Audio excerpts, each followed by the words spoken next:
안녕하세요. 부자로그입니다. 여러분의 부의 여정을 함께합니다. 아, 진짜 점심 한 끼 먹으려고 하면 10,000원은 기본이고 마트 가서 뭐 몇 개 집지도 않았는데 10만 원이 그냥 훌쩍 넘어가죠. 내 월급 빼고 다 오른다는 말이 정말 농담이 아닌 것 같아요. 요즘 다들 이렇게 느끼시지 않나요? 오늘은 바로 이 답답함에서부터 이야기를 시작해 보려고 합니다. 네, 우리가 지금 겪고 있는 이 현상이 바로 인플레이션인데요.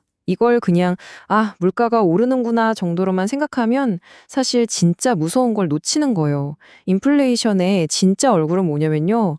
우리가 정말 힘들게 번 돈의 가치를 밤사이에 슬쩍 훔쳐가는 조용한 도둑과도 같거든요. 그러니까 인플레이션의 핵심은요, 화폐 가치의 하락이에요. 이게 무슨 말이냐면 어제는 10,000원으로 커피를 3잔 사 마실 수 있었는데 오늘은 똑같은 10,000원으로 2잔밖에 못 사게 되는 거죠. 내 지갑 속 10,000원짜리의 힘, 그러니까 구매력이 약해지는 거예요. 결국 현금을 가만히 쥐고만 있어도 내 자산이 그냥 조용히 녹아내리고 있다는 뜻입니다. 여기서 진짜 기가 막힌 지점이 있어요. 자, 회사에서 올해 연봉을 3%나 올려줬다고 막 신나했어요. 그런데 알고 보니까 같은 기간에 물가는 3.5%가 올랐어요. 그럼 결과가 어떻게 될까요? 맞습니다. 내 월급으로 실제로 살 수 있는 것들은 오히려 0.5% 줄어든 거예요.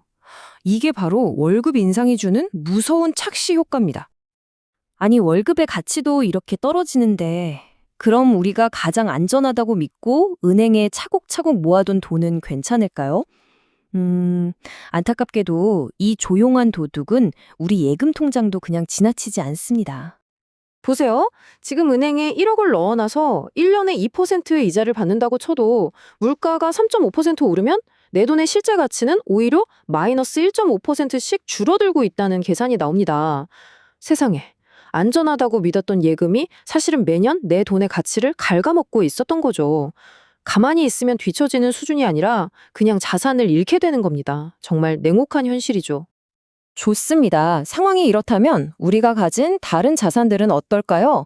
모든 자산이 이 조용한 도둑 앞에서 속수무책으로 당하기만 하는 건 아니거든요.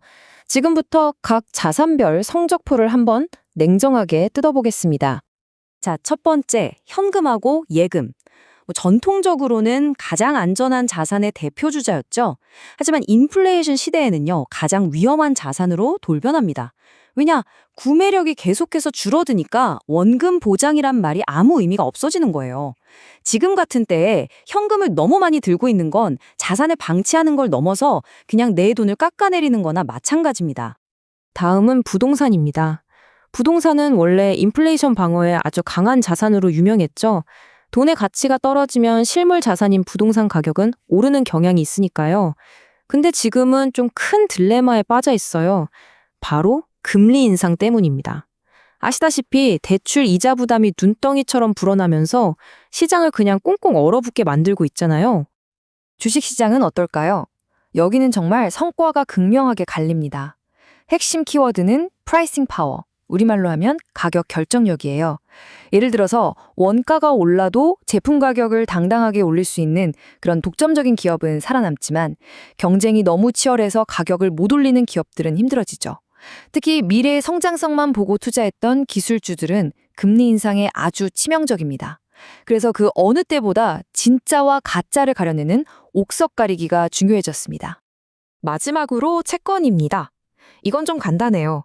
금리가 오르면 새로 나오는 채권 이자가 더 높으니까 기존에 있던 낮은 금리의 채권은 인기가 뚝 떨어져서 가격이 하락합니다.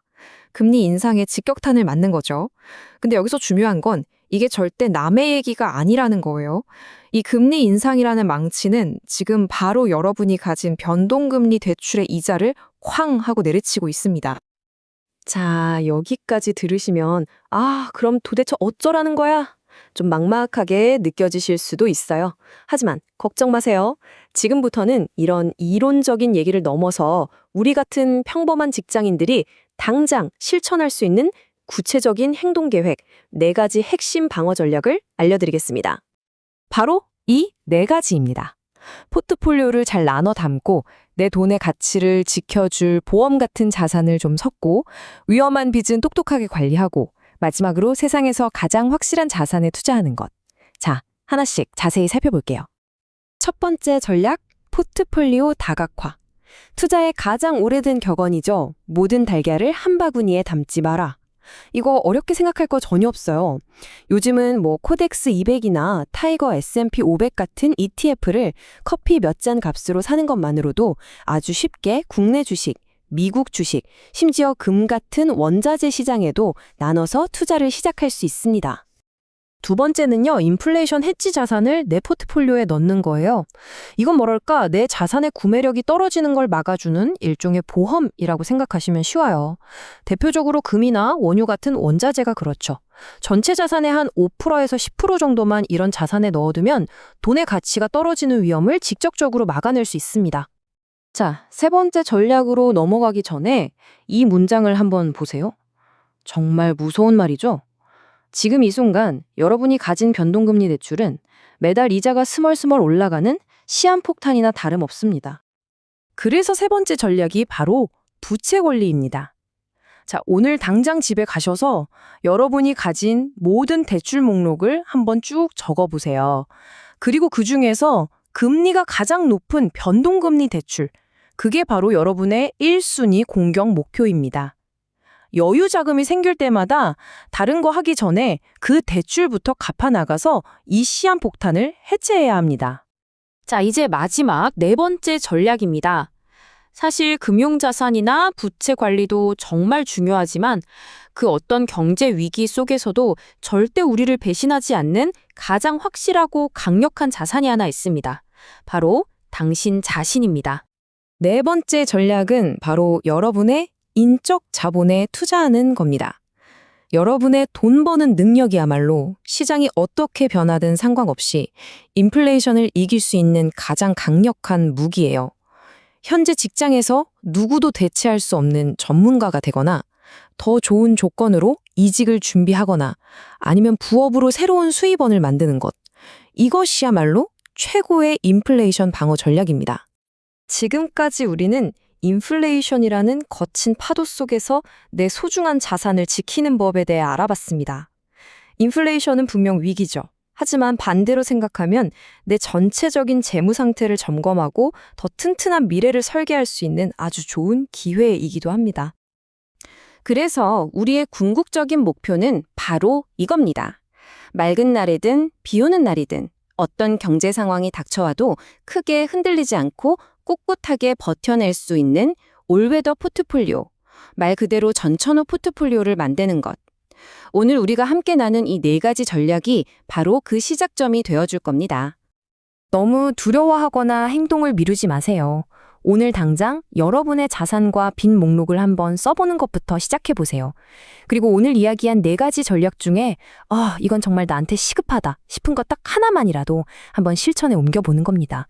여러분의 그 작은 첫걸음이 모여서 여러분의 경제적 미래를 훨씬 더 단단하게 만들어줄 겁니다.